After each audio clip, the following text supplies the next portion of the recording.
Sir, Ritu का phone यहीं पर बंद हुआ था और इसकी लाश भी हमें यहीं पर मिली है। ये देखिए सर, ये निशान लगता है गला घोंट के मारा गया। हमारी टीम आसपास पूछताछ कर रही है, शायद कोई लीड मिले।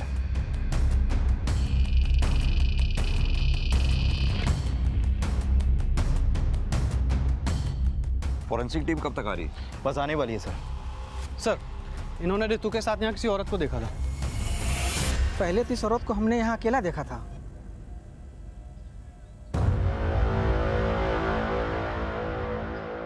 फिर बाद में हम वापस लौट कर आए तो देखा ये औरत किसी और औरत के साथ बात कर रही थी। कौन थी वो औरत? सर, उसका चेहरा तो हमने नहीं देखा क्योंकि हम बहुत दूर से देखे थे, पर वो साड़ी पहन रखी थी। सर, श्रद्धा भी साड़ी पहनती है। कहीं ऐसा तो नहीं कि इस आदमी ने जिसे देखा हो वो श्रद्धा ही हो? लेकिन श्रद्धा तो कल से गायब है। ऋतु से मिलने क्यों जाएगी? सर, हो सकता है श्रद्धा गायब ना हो और ऋतु के झूठ का कोई राज हो। तिवारी, कहीं ऐसा तो नहीं इस राज का कनेक्शन ऋतु के मर्डर से हो?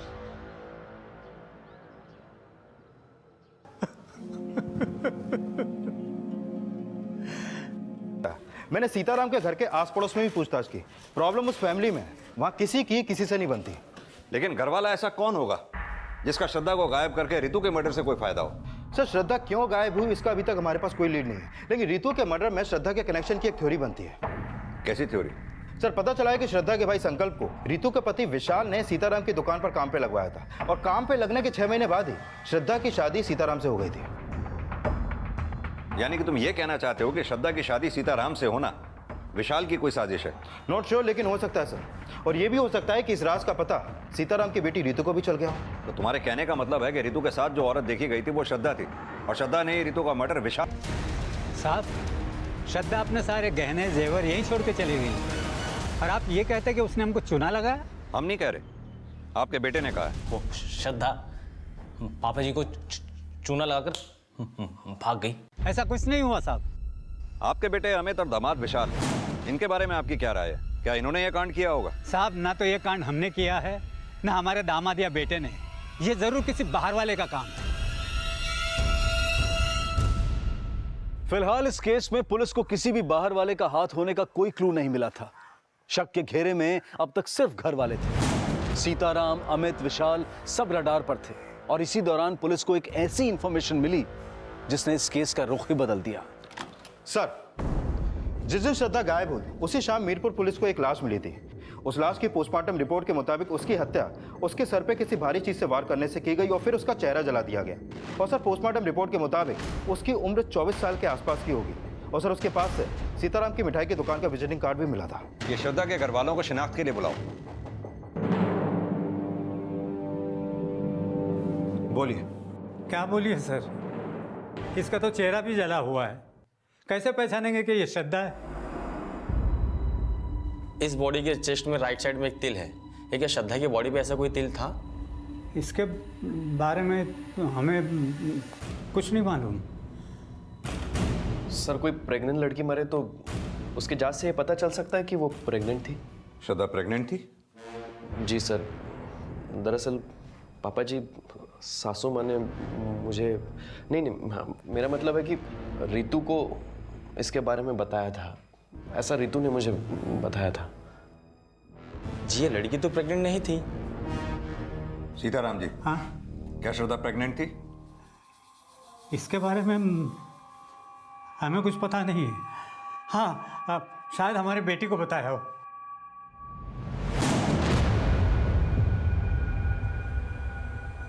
सर, हो सकता है ऋतु ने विशाल से झूठ बोला हो, क्योंकि झूठ बोलना ऋतु की फितरत में था। ऐसा भी तो हो सकता है ऋतु ने यह बात विशाल को बताई ही ना हो, विशाल खुद इस बात को जानता हो कि श्रद्धा प्रेग्नेंट थी। तुमने नोटिस नहीं किया विशाल ने अपनी बात को कितनी स्मार्टली घुमा दिया था कि उसे श्रद्धा की प्रेगनेंसी की बात ऋतु ने बताई थी। सर, मैंने श्रद्धा की माँ से भी बॉडी की शिनाख्त करवाई, लेकिन उसने भी मानने से मना किया कि वो बॉडी श्रद्धा की है। और सर, उसने ये भी कहा कि श्रद्धा की चेस्ट पे कोई तिल नहीं था। क्या श्रद्धा की माँ ये बात जानती थी कि श्रद्धा प्रेग्नेंट थी? नहीं सर। यानी श्रद्धा की माँ को ही नहीं, बल्कि श्रद्धा के पति सीताराम को भी श्रद्धा की प्रेगनेंसी के बारे में पता नहीं था। मुझे लगता है अगर श्रद्धा प्रेग्नेंट रही होगी तो जरूर वो सीताराम की वजह से तो नहीं रही होगी। तो सर, क्या अमित का शक सही था? वाकई में विशाल और श्रद्धा के बीच में कोई अफेयर रहा होगा? हमें चाकू दिखा के नाटक कर रहा था ना। अब तो हम तो पक्का जान चुके हैं कि श्रद्धा रानी पापा जी की नहीं, आपकी रानी थी। वो देखो अमित, हमारा मुंह मत खुलवाओ, नहीं तो क्या बकवास बंद करो। क्या हाँ क्या कर लेंगे? अगर श्रद्धा और विशाल का अफेयर था तो श्रद्धा कहाँ है ये विशाल को जरूर पता होगा। विशाल पे नजर रखो, श्रद्धा के भी पास प्रेजेंट को अच्छी तरह से खंगालो। श्रद्धा गायब नहीं हुई है, शायद कहीं छुपी हुई है। सर माना श्रद्धा कहीं छिपी हुई है, लेकिन मीरपुर पुलिस को जो डेड बॉडी मिली है, अगर वो श्रद्धा की नहीं है तो उसके पास से सीताराम स्वीट्स के विजिटिंग कार्ड मिलने का क्या राज है? इस केस में ऐसे कई और राज भी थे जो परत दर परत खुलने वाले थे, लेकिन जल्द ही मीरपुर पुलिस ने उस बॉडी की पहचान पता कर ली जिससे पहले श्रद्धा की लाश समझा जा रहा था। बॉडी का डीएनए होना अभी बाकी था, लेकिन लड़की की पहचान सोनम शर्मा के नाम से उसकी मां मीनाक्षी शर्मा द्वारा की गई। जब हर्षनगर पुलिस सोनम की मां मीनाक्षी से मिली तो सामने आया कि सोनम का सीताराम स्वीट्स में भी अक्सर आना जाना था। मीरपुर पुलिस को इस लड़की की लाश मिली थी। उनका कहना है इस लड़की का अक्सर आपकी दुकान पर आना जाना था। सर यहाँ तो रोज कई ग्राहक आते जाते रहते हैं, अब पता नहीं ये आती थी या नहीं। सर, इस लड़की को हमने कई बार यहाँ देखा है। वो बड़े मालिक से मिलने आई थी। तुम श्रद्धा के भाई संकल्प हो ना? जी जी। बड़े मालिक कौन? सीताराम? जी सर। उनसे क्यों मिलने आती थी? अब ये तो हमको नहीं पता सर। अच्छा, हमें पता चला है सीताराम के दामाद विशाल ने तुम्हें यहाँ नौकरी पे रखवाया था। क्या विशाल श्रद्धा को पहले से जानता था? नहीं सर, वो हमको जानते थे और हमको ये बात समझ में नहीं आई कि श्रद्धा दीदी ने बड़े मालिक से शादी क्यों की। हम तो शादी के खिलाफ थे और माँ दीदी के सामने हमारी एक भी नहीं चली। ठीक है, जाओ। हेलो सर, श्रद्धा के बारे में गौतम नगर पुलिस स्टेशन से एक इन्फॉर्मेशन मिली है। गौतम नगर? ये तो वही जगह है जहाँ श्रद्धा अपनी माँ के साथ रहा करती थी। Yes sir. सर, श्रद्धा की माँ ने 2 महीने पहले उसकी मिसिंग कंप्लेंट करवाई थी, लेकिन उसके अगले ही दिन उसने वो वापस ली। पता करो श्रद्धा की माँ ने वो कंप्लेंट वापस क्यों ली थी और श्रद्धा उस दौरान थी कहाँ पर। Yes sir. और सोनम और सीताराम के कनेक्शन का भी पता करो। हो सकता है रितु और सोनम के मर्डर और श्रद्धा के गायब होने का आपस में कोई कनेक्शन हो। सर, इन कनेक्शंस का कनेक्शन जल्द ही मीनल तिवारी से भी जुड़ने वाला था, जिसकी हत्या 2 महीने पहले हुई थी। और पुलिस को यह भी पता चल गया था कि 2 महीने पहले श्रद्धा की मां द्वारा श्रद्धा की मिसिंग कंप्लेंट फाइल करने की वजह क्या थी।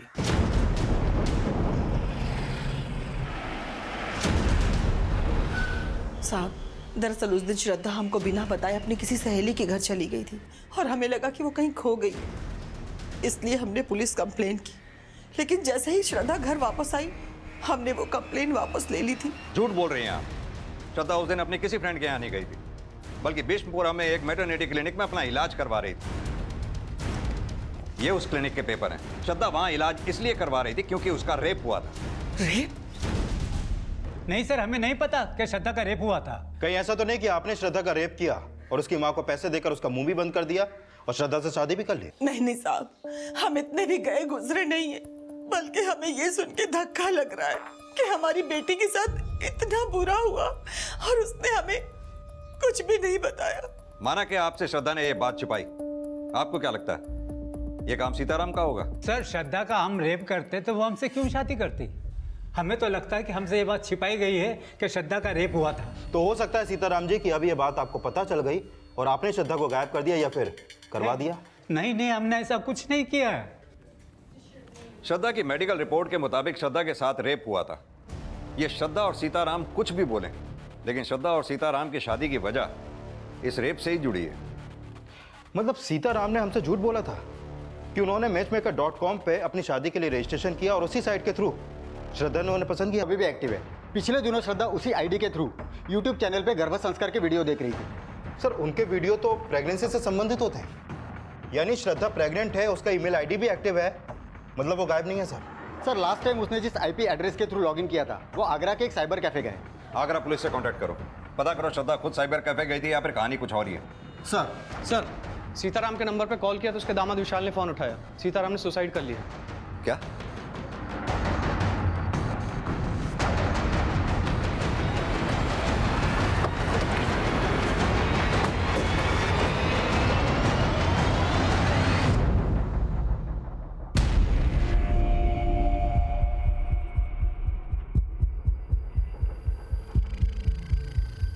मैं सीताराम दुबे स्वीकार करता हूँ, मेरी वजह से श्रद्धा की ज़िंदगी बर्बाद हुई और मैं कई और लड़कियों का दोषी हूँ।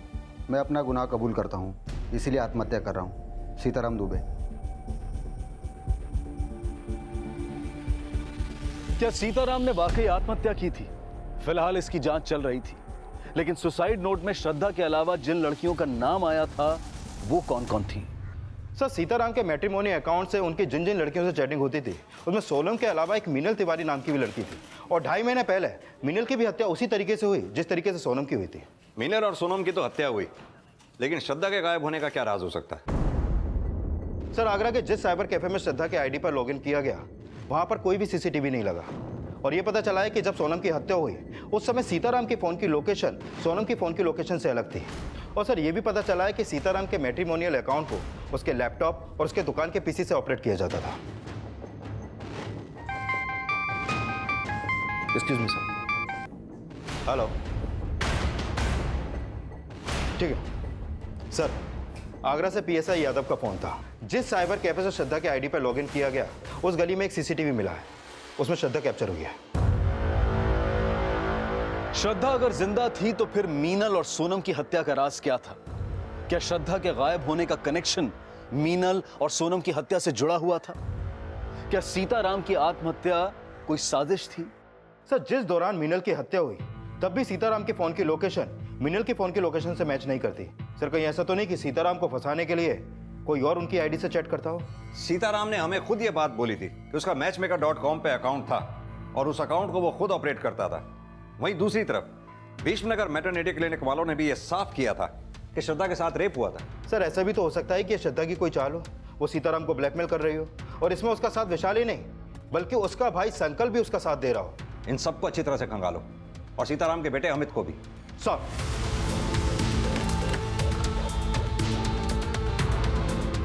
पुलिस हर सस्पेक्ट को खंगाल रही थी और जल्द ही श्रद्धा को आगरा के एक आश्रम से अरेस्ट कर लिया गया। सर, हम अपनी मर्जी से गए थे, भागे नहीं थे। सर, हमारी वजह से सीताराम जी को बहुत बदनामी सहनी पड़ रही थी। 2 महीने पहले तुम्हारे साथ दुष्कर्म हुआ, हाँ या ना? हाँ सर, लेकिन कौन था वो दोषी? सर, हमें नहीं पता। सर, हमें तो किसी ने बेहोश किया और फिर हमारे साथ। किसी ने तुम्हें बेहोश किया या तुमने सीताराम को बेहोश करके उन्हें ब्लैकमेल किया, उनसे शादी कर ली, और जब ये राज रितु को पता चला तो रितु को भी मार डाला? क्या रितु दीदी का मर्डर हो गया? रितु ही नहीं, सीताराम जी की भी मौत हो गई है। सीताराम जी? नाटक करने की कोई जरूरत नहीं है अब। नहीं सर, हम नाटक नहीं कर रहे हैं। सर, हमें नहीं पता हमारे जाने के बाद यहाँ क्या क्या हो गया। श्रद्धा अपने बयान पर कायम रही कि ना तो वो ये जानती है कि उसका रेप किसने किया था, और ना ही रितु के मर्डर और सीताराम की मौत के बारे में उसे कुछ पता था। लेकिन ये साफ था कि वो प्रेग्नेंट थी, और उसकी इस हालत को देखते हुए फिलहाल पुलिस ने उसे रिहा कर दिया। लेकिन पुलिस को जल्द ही इस केस में एक स्ट्रॉन्ग लीड मिली। सर, सीताराम की आईडी से जिन लड़कियों से चैटिंग की जाती थी उनमें से एक लड़की से मेरी बात हुई। ये उसकी फोटो, इसका नाम आकांक्षा है। इससे सीताराम मिला था? हाँ सर, वो इससे अमित के किए की माफी मांग रहा था, क्योंकि सीताराम का अकाउंट अमित ऑपरेट करता था, और जहां पर मीनल और सोनम का मर्डर हुआ वहां भी अमित का फोन एक्टिव था।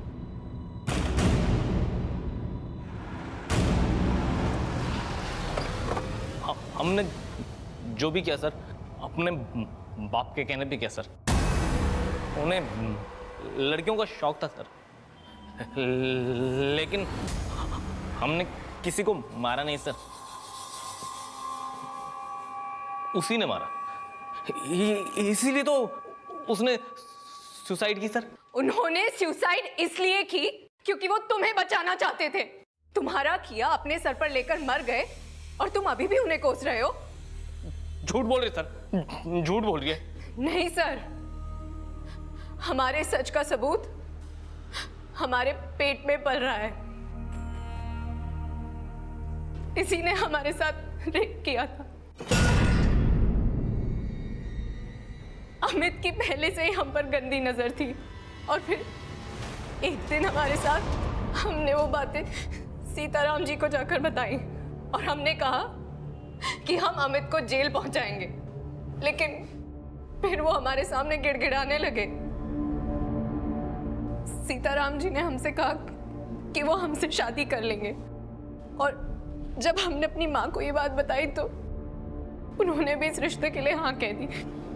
झूठ बोल रही लेके चलो उसे। सर जी झूठ बोल रही सर। चल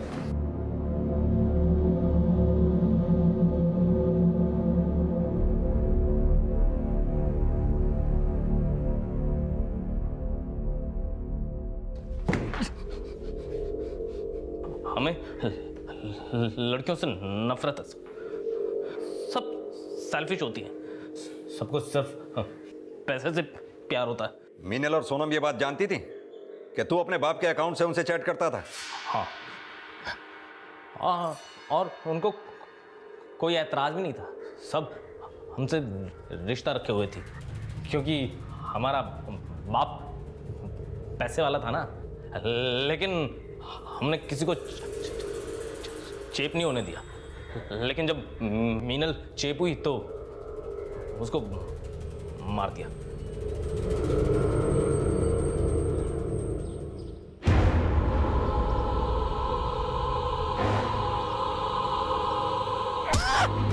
और जब सोनम हुई तो उसको भी।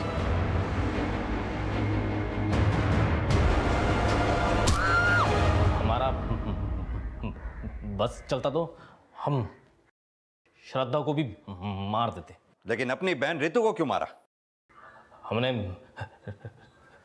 रितु को नहीं मारा।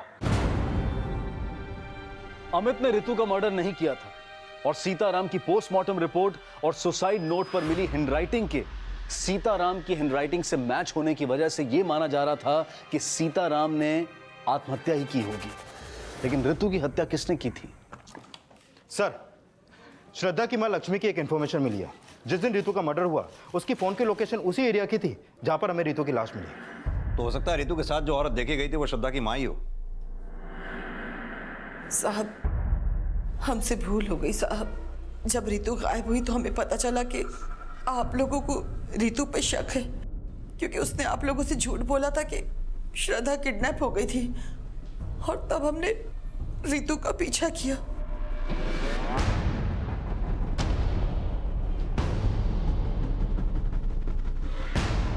आप यहाँ पे क्या कर रहे हो? मेरी श्रद्धा कहाँ है? हमें नहीं पता कि श्रद्धा कहाँ है। आप हमसे क्यों पूछ रही हैं? देखो, मैं फिर से तुमसे पूछ रही हूँ और अच्छे से पूछ रही हूँ कि श्रद्धा कहाँ है, तुम बता दो मुझे। हम नहीं जानते कि श्रद्धा कहाँ है। तू बोलेगी